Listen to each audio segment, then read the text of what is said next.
Shalom, saudaraku, dimanapun engkau berada, kiranya sehat dan damai sejahtera Tuhan terus menyertai engkau. Kita sudah berada di jam-jam pembukaan Sabat. Kita dapat merasakan kasih Tuhan, perlindungannya, dan berkat-Nya sepanjang aktivitas kita 6 hari. Biarlah hati kita merindukan sukacita firman Tuhan melalui renungan buka Sabat. Mari kita berdoa. Bapa di sorga, terpujilah nama-Mu. Engkau Allah kami yang sungguh mengasihi kami. Engkau menuntun, menjaga, dan memberkati kami hingga tiba di Sabat-Mu yang kudus. Pengampunan-Mu, kesucian dan kudusnya Sabat Tuhan memberi pengampunan dan kelayakan bagi kami.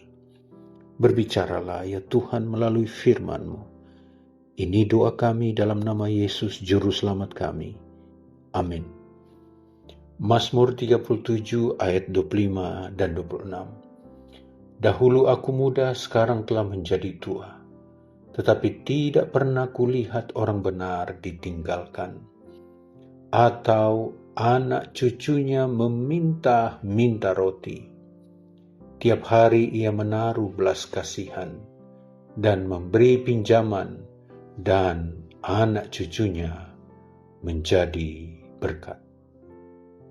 Warisan kesetiaan menjadi kesaksian dari Raja Daud.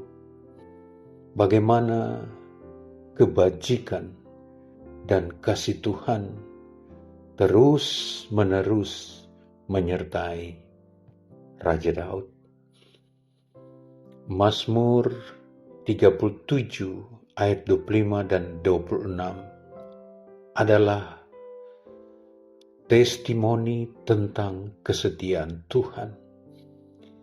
Bukan sekadar catatan harian seorang yang telah berusia lanjut, tetapi pernyataan bagaimana kesetiaan Tuhan terus menyertai Raja Daud melewati waktu yang panjang. Ada 3 perkara yang patut menjadi renungan kita. Yang pertama adalah soal kesaksian waktu.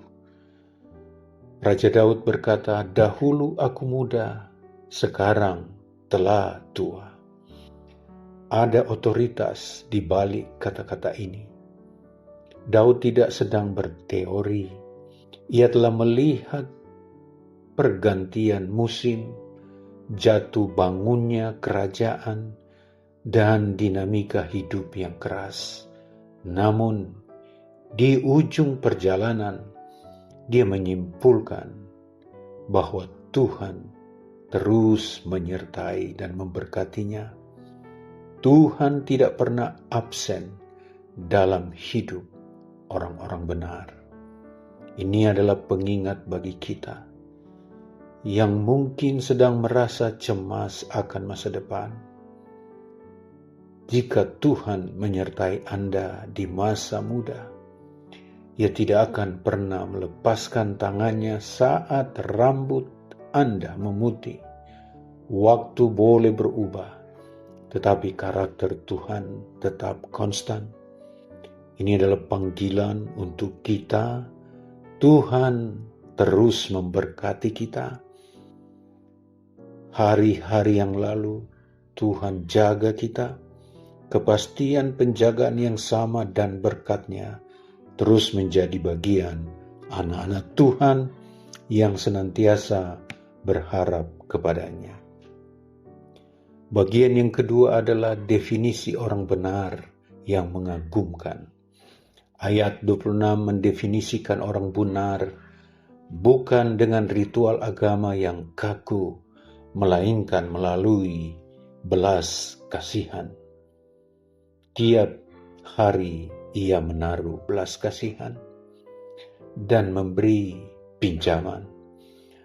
Orang benar dalam pemandangan pemazmur adalah mereka yang hidupnya dengan tangan yang terbuka. Mereka tidak pernah hidup dalam ketakutan atau kekurangan sehingga berani memberi pinjaman. Keajaibannya adalah justru ketika mereka memberi.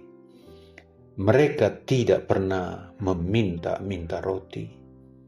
Ada rumus ekonomi surgawi yang bekerja di sini, yaitu siapa yang menabur kemurahan, ia akan menuai pemeliharaan.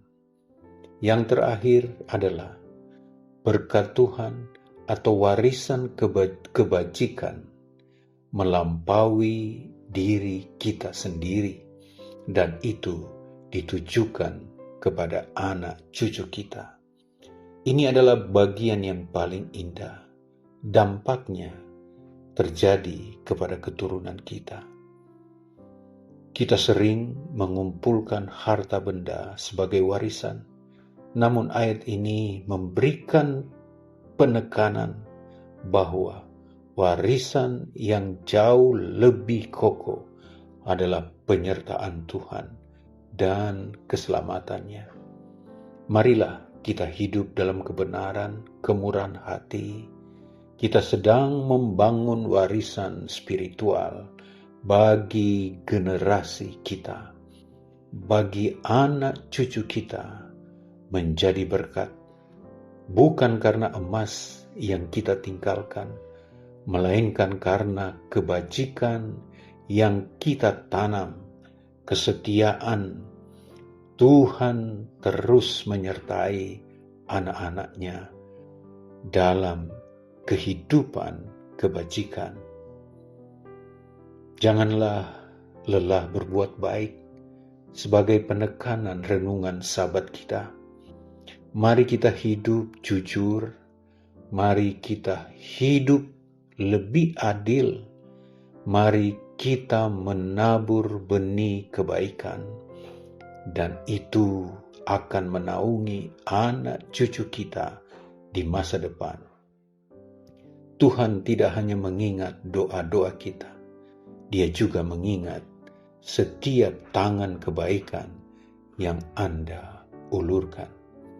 Kiranya damai sejahtera Tuhan terus menyertai saudara dan saya, sehingga kita menghidupkan firman Tuhan. Kita berdoa. Bapa di sorga, terima kasih untuk sahabat Tuhan yang kudus. Terima kasih untuk pengampunan-Mu, dan terima kasih untuk kebaikan Tuhan. Terima kasih ya Tuhan, karena penyertaan Tuhan yang begitu mengagumkan dalam hidup kami. Terima kasih oleh karena kepedulian Tuhan. Tuhan terus menyertai kami sepanjang umur kami. Ini doa kami Tuhan, di dalam nama Yesus Juru Selamat kami. Amin. Selamat sahabat, Tuhan Yesus memberkati.